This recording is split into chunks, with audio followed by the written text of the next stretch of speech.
सभी को जय मसीह की। मैं परमेश्वर का धन्यवाद करता हूँ। एक बार फिर से परमेश्वर ने हमें सौभाग्य दिया। आइए अनादिकाल के विषय को हम और आगे सीखेंगे। आइए सर झुकें, प्रार्थना करें। महान जीवते परमेश्वर, अनुग्रहकारी प्रभु, मैं आपका धन्यवाद देता हूँ पिता। एक बार फिर आपने अपनी पवित्र उपस्थिति में आने के लिए सौभाग्य दिया मेरे प्रभु। तेरा जीवता वचन हमें समझ में आए। पवित्र आत्मा आप हमारे अध्यापक हैं, आप ही हमें सिखाएं, आप ही हमें समझाएं। और जो भाई बहन, बच्चे, बेटियां, नौजवान, बुजुर्ग माता, बुजुर्ग पिता ये वचन सुने, आप उनसे बात करें और अपना रिश्ता आपके साथ कायम करने के लिए कृपा दें, ताकि सारे मनुष्य अपने अनादिकाल के सनातन परमेश्वर को जान लें और उसको अपना प्रभु और उद्धारकर्ता करके मान लें। प्रभु यीशु मसीह के सामर्थ्य और पवित्र नाम से मांगते सुनो और ग्रहण करो, आमीन। आइए भजन संहिता 74 अध्याय उसका 16-17 वचन हम पढ़ेंगे। दिन तेरा है, रात भी तेरी है, सूर्य और चंद्रमा को तूने स्थिर किया है। तूने तो पृथ्वी की सब सीमाओं को ठहराया, धूपकाल और जाड़ा दोनों तूने ठहराए हैं। तो अनादिकाल परमेश्वर ने दिन बनाया, रात बनाई। दिन के ऊपर प्रभुता करने के लिए सूर्य को बनाया, रात के ऊपर प्रभुता करने के लिए चंद्रमा को बनाया, और पृथ्वी की सब सीमाओं को परमेश्वर ने ही ठहराया है। धूपकाल हो, गर्मी के दिन हो, या जाड़ा यानी सर्दी के दिन, दोनों तूने ठहराए हैं। तो मेरे प्रिय भाइयों बहनों, हम इस पृथ्वी के ऊपर जो रहते हैं, इस आकाश गंगा जिसका नाम मिल्की वे है, इस आकाश गंगा में एक सही जगह पे परमेश्वर ने पृथ्वी को रखा है। सूर्य से उचित दूरी पर परमेश्वर ने पृथ्वी को रखा है, ताकि इस पृथ्वी पर जितना जरूरी है उतना सूर्य से रोशनी प्रकाश आए, ताकि ये पृथ्वी रहने लायक हो और मनुष्य इस पर रह सके। और मनुष्य इस पर रहने के दौरान मनुष्य इस पृथ्वी से फसल, अपने भोजन वस्तुओं की पूर्ति के लिए पैदा कर सकें। तो परमेश्वर ने ही इन सब चीज़ों को स्थापित किया है, हुक्म दिया है। और पृथ्वी और सूर्य और चंद्रमा और तमाम ये सौरमंडल जितने भी ग्रह हैं और तमाम आकाश गंगाएं अपने कर्ता, अपने अनादिकाल के परमेश्वर की आज्ञा का पालन करते हुए आ रही हैं।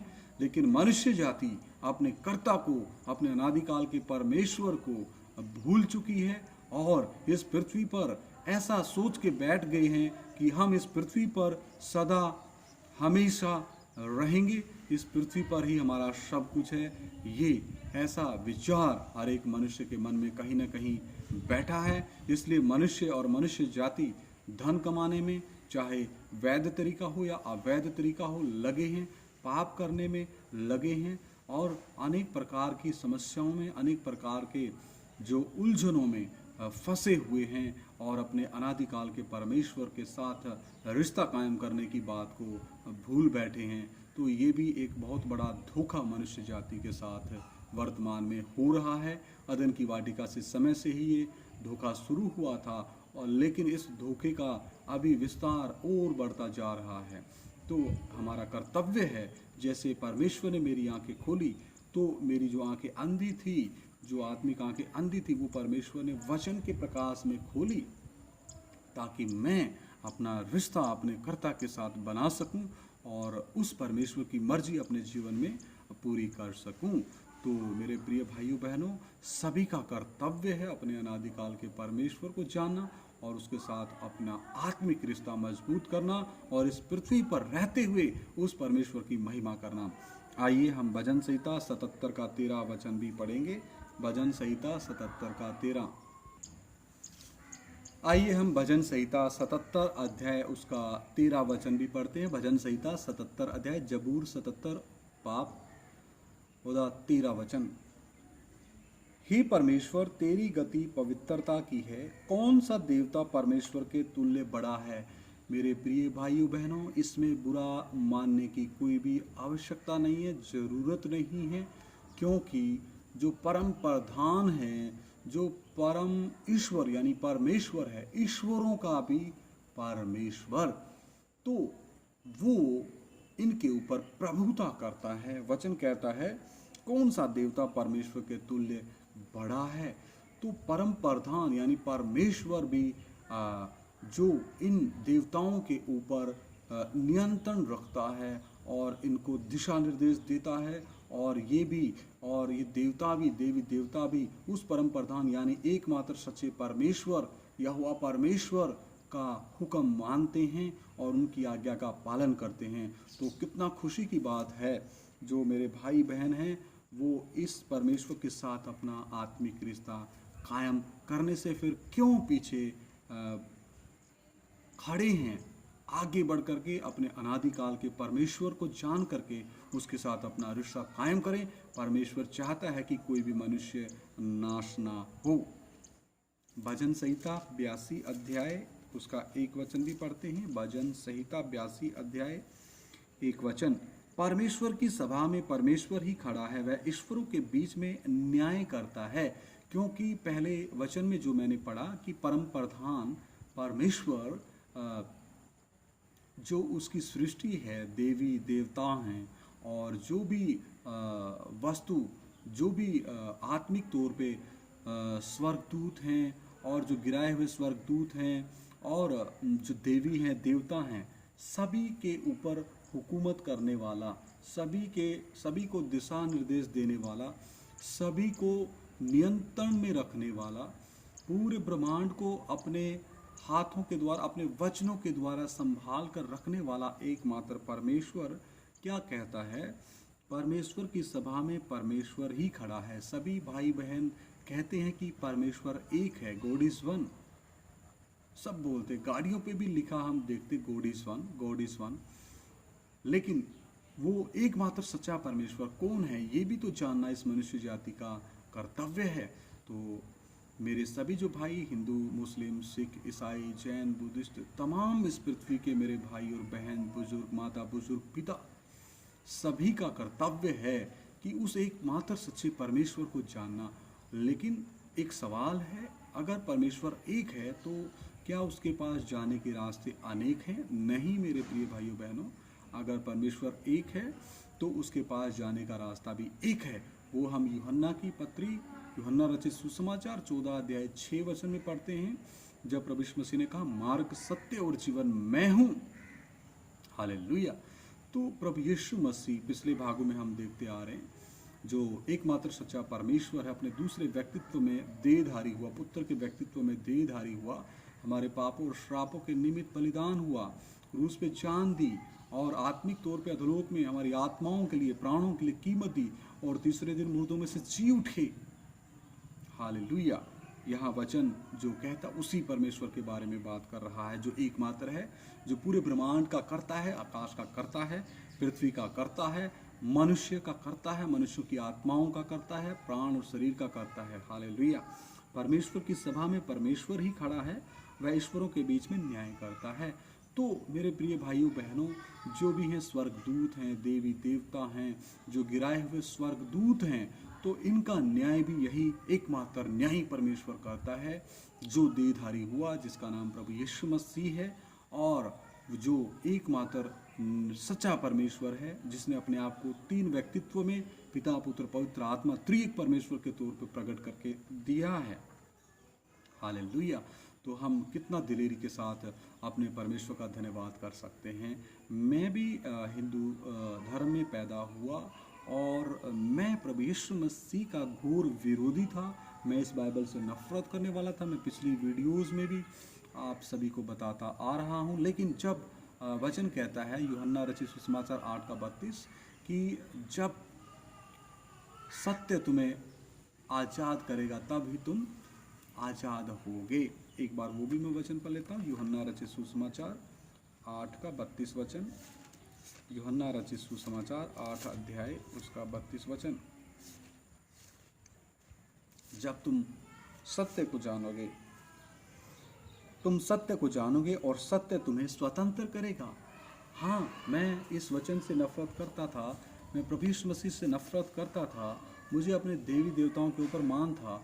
मैं देवी देवताओं का आदर करता हूँ, उन्होंने बहुत सी अच्छी बातें बताई हैं, सिखाई हैं, लेकिन सवाल है पाप की कीमत किसने दी है? पाप की कीमत तो मेरे प्रिय भाइयों बहनों सिर्फ और सिर्फ एकमात्र सच्चा परमेश्वर जब देहधारी हुआ, पुत्र के व्यक्तित्व में आया, जैसा मैंने पहले आपको बताया, 33.5 साल इस पृथ्वी पे रहा, सब मानव जाति के पाप और श्रापों को उठाया, उस क्रूस को उठाया, क्रूस के ऊपर जान दी, 3 किलो के ऊपर लटका, तो क्रूस के ऊपर पूरी मानव जाति का पाप लटका, मेरा भी और तमाम उन लोगों का जितने प्रभु यीशु मसीह को अपना प्रभु और मुक्तिदाता करके ग्रहण करेंगे। मैं हिंदू भाइयों का सम्मान करता हूँ, मैं मुस्लिम भाइयों का सम्मान करता हूँ, सिख भाइयों का सम्मान करता हूँ, मैं ईसाई भाइयों का सम्मान करता हूँ, जैन भाइयों का, बुद्धिस्ट भाइयों का, तमाम जाति, बिरादरी, धर्म, संप्रदाय, छोटे बड़े, गोरे काले, अमीर गरीब, मैं सभी का सम्मान करता हूँ, आदर देता हूँ। लेकिन सबसे बड़ा आदर मैं परमेश्वर को देता हूँ, क्योंकि जब से परमेश्वर का वचन मेरे जीवन में आया, जब से प्यारा यीशु मेरे जीवन में आया, उस परमेश्वर ने मेरा जीवन बदला है।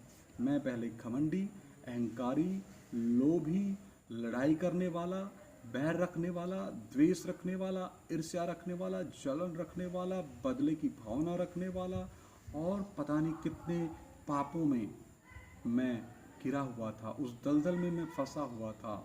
लेकिन परमेश्वर ने जब से मेरे जीवन में अपना वचन भेजा, वचन कहता जब तुम सत्य को जानोगे सत्य ही तुम्हें आज़ाद करेगा, तो मेरे प्रिय भाइयों बहनों, मेरा जीवन बदल गया। सच्ची शांति मेरे जीवन में आ गई, शांति का राजकुमार मेरे जीवन में आ गया, क्योंकि वचन कहता है प्रभु यीशु मसीह राजाओं का राजा है, प्रभु का प्रभु है, शांति का राजकुमार है, एकमात्र सच्चा परमेश्वर है, अल्फा है, ओमेगा है, वो कभी ना बदलने वाला है, वो सर्वशक्तिमान है, वो सर्वज्ञानी है, वो सर्वव्यापी है। तो मैं परमेश्वर का धन्यवाद दे सकता हूँ इन तमाम बातों के लिए। आपका कर्तव्य भी बनता है कि परमेश्वर को दिन प्रतिदिन जानें और उसकी योजना अपने जीवन में पूरी करने का प्रण लें, और धर्म संप्रदायों से, रीति रिवाजों से, छोटे बड़ों से, अमीर गरीबी, इन तमाम जो भेदों से जो पाप के कारण पैदा हुए हैं, इन सभी से मन फिराते हुए हम उस एकमात्र सच्चे परमेश्वर के बलिदान जो उसने क्रूस पे दिया, उसके बारे में जब हम सोचेंगे, घुटने टिका के अपने आप को प्रभु के सामने अर्पण करेंगे कि सचमुच परमेश्वर आपने स्वर्ग की महिमा को छोड़ के ये दुख का रास्ता चुना, आपने जिस क्रूस के ऊपर मुझे लटकना था, उस क्रूस के ऊपर आप एकमात्र सच्चे परमेश्वर लटके और मुझ पापी के लिए आपने जान दिया। प्रभु आप सचमुच मेरे लिए आए, मुझ पापी के लिए आए, ऐसा मैंने विश्वास किया। आज नहीं, 2013 से मैंने ये विश्वास किया और ये विश्वास में मैं दिन प्रतिदिन मजबूत होता जा रहा हूँ। पवित्र आत्मा मुझे दिन प्रतिदिन मजबूती के साथ आगे बढ़ने की प्रेरणा देता है, ताकि मैं उस परमेश्वर द्वारा मेरे जीवन में किए गए काम को आगे लेके जा सकूं, पवित्र आत्मा की कृपा से, पवित्र आत्मा के दिशा निर्देश से और परमेश्वर के फजल और अनुग्रह से। मैं किसी की भावनाओं को ठेस पहुंचाना मेरा कर्तव्य नहीं है। मैं सभी का आदर करता हूं। मैं नहीं चाहता मेरे भाई जो बहन, मेरे प्यारे भारतवर्ष के लोग और तमाम देशों के लोग, कोई भी उस भयंकर जगह में, अधोलोक में, अनंत काल की पीड़ा में जाए। वो जगह बहुत भयानक है। उस जगह के बारे में धनवान चिल्ला चिल्ला कर बोलता है, हे पिता अब्राहम, लाजर को यहाँ भेज दे कि एक बूंद मेरी जीभ पे डाल दे, क्योंकि मैं यहाँ पीड़ाओं में जल रहा हूँ। मेरी हाथ जोड़ के आप सभी से विनती है, निवेदन है कि आप जो वचन मैंने आपको बताए हैं, इन वचनों को एक बार आप खुद वचन से निकाल के पढ़ें। परमेश्वर जीवित परमेश्वर है और उसका वचन भी जीवित है। वो परमेश्वर जैसे मुझे बदला, जैसी दया मेरे ऊपर की, वो जरूर आप लोगों के ऊपर भी करेगा। हालेलुया। एक वचन और पढ़ के हम प्रार्थना करते हैं। भजन संहिता 82 अध्याय का एक वचन हम पढ़ चुके हैं। भजन संहिता 83 अध्याय का 18 वचन पढ़ के हम प्रार्थना करेंगे। जिससे ये जाने कि केवल तू, जिसका नाम यहोवा है, सारी पृथ्वी के ऊपर परम प्रधान है। तो मेरे प्रिय भाइयों बहनों, मैं प्रभु यीशु मसीह के पीछे क्यों हूँ? क्योंकि वो सारी पृथ्वी के ऊपर परम प्रधान है। मैं प्रभु यीशु मसीह के पीछे क्यों हूँ? क्योंकि सारी वस्तुओं की रचना उसी ने की है। ये भी यूहन्ना रचित सुसमाचार पहला अध्याय कहता है, यूहन्ना रचित सुसमाचार पहला अध्याय परमेश्वर कहता है, आइए हम वही वचन पढ़ते हैं। पहला अध्याय 3 वचन, सब कुछ उसी के द्वारा उत्पन्न हुआ और जो कुछ उत्पन्न हुआ है उसमें से कोई भी वस्तु उसके बिना उत्पन्न नहीं हुई। सब कुछ प्रभु यीशु मसीह ने रचा है, उसने उत्पन्न किया है और वो सारी पृथ्वी के ऊपर परम प्रधान है। कुलूसियों की पत्री में भी हम इस वचन को देखते हैं, पहला अध्याय और 15 वचन, पहला अध्याय 16 वचन, क्योंकि उसी में सारी वस्तुओं की सृष्टि हुई, स्वर्ग की हों अथवा पृथ्वी की, देखी या अनदेखी, क्या सिंहासन, क्या प्रभुताएं, क्या प्रधानताएं, क्या अधिकार, सारी वस्तुएं उसी के द्वारा और उसी के लिए सृजी गई हैं। सारी वस्तुएं उसी के द्वारा, यानी प्रभु यीशु मसीह के द्वारा, वचन के द्वारा। यूहन्ना रचित सुसमाचार पहला अध्याय पहला वचन कहता, आदि में वचन था, वचन परमेश्वर के साथ था और वचन ही परमेश्वर था। यहाँ कुलुस्सियों की पत्री पहला अध्याय 16 वचन कहता है, क्योंकि उसी में सारी वस्तुओं की सृष्टि हुई, समस्त वस्तुओं की सृष्टि प्रभु यीशु मसीह ने की है। इसलिए मैं प्रभु यीशु मसीह के पीछे हूँ, क्योंकि वो सृष्टिकर्ता परमेश्वर है। स्वर्ग की हो, स्वर्ग में भी परमेश्वर ने रचा, अथवा पृथ्वी की, देखी या अनदेखी, क्या सिंहासन, क्या प्रभुताएं, क्या प्रधानताएं, क्या अधिकार, सारी वस्तुएं उसी के द्वारा और उसी के लिए सृजी गई हैं। मैं परमेश्वर का धन्यवाद करता हूँ। तो मेरे प्रिय भाइयों बहनों, प्रभु यीशु मसीह को ग्रहण करने के बाद मैंने नया जीवन पाया, मेरे अंदर परमेश्वर ने नया मनुष्यत्व उत्पन्न किया और मुझे परमेश्वर में आगे बढ़ने के लिए मौका मिला।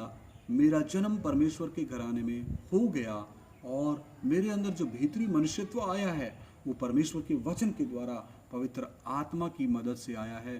पवित्र आत्मा ने परमेश्वर का जो अविनाशी बीज है मेरी आत्मा में रखा और अंदर मेरी आत्मा के एक नया मनुष्यत्व पैदा हुआ। वो नया मनुष्यत्व दिन प्रतिदिन परमेश्वर के वचन, प्रार्थना, संगति की भूख रखता है। वो निर्मल, खालस आत्मिक दूध जो परमेश्वर का वचन है उसकी लालसा रखता है और मेरा आत्मिक भोजन ये परमेश्वर का वचन है। मेरे आत्मिक जीवन की रोटी ये परमेश्वर का वचन है।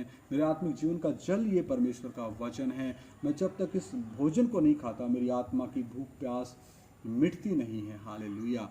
तो जब से प्यारा यीशु आया मेरा जीवन बदल गया। मैं परमेश्वर का धन्यवाद करता हूँ। इसलिए मैं प्रभु यीशु मसीह के पीछे हूँ, क्योंकि सारी वस्तुओं की सृष्टि प्रभु यीशु मसीह ने की है और वो ही एकमात्र सच्चा परमेश्वर है, वो ही अनादिकाल का परमेश्वर है। आइए सर झुकाएं, प्रार्थना करें। हालेलुया। प्यारे पिता, तेरा धन्यवाद करते हैं, थोड़ी देर तेरा जीवता वचन सीखा ओ प्रभु, और गहराई से इस वचन के ऊपर मनन करने के लिए कृपा दे। मेरे जो भी भाई बहन, बेटियां, नौजवान, बुजुर्ग माता, बुजुर्ग पिता इस वचन को सुने, चाहे वो किसी भी धर्म, संप्रदाय, बिरादरी, छोटे बड़े, काले गोरे, अमीर गरीब और इस पृथ्वी के किसी भी कोने पर हो, और मेरे प्यारे भारतवर्ष के लोग जो भी हैं इसको सुने, तो प्रभु आप उनके जीवनों को बदल दें, उनके मनों को बदल दें और प्रभु वो स्वर्ग के नागरिक होने के लिए उनकी ज्ञान बुद्धि समझ खोल दें। वो पाप से तौबा करें, अधोलोक की आग से बच जाएं। सारा आदर महिमा जलाल तेरे नाम को देते हुए प्रार्थना अपने उद्धार के कर्ता प्रभु यीशु मसीह के सामर्थी और पवित्र नाम से मांग लेते हैं। सुनो और ग्रहण करो, आमीन। सभी को जय मसीह की। मारानाथा। हमारा परमेश्वर बहुत जल्द हमें लेने आ रहा है और हमारा कर्तव्य बनता है हम उस तैयारी में दिन प्रतिदिन लगे रहें। जय मसीह की।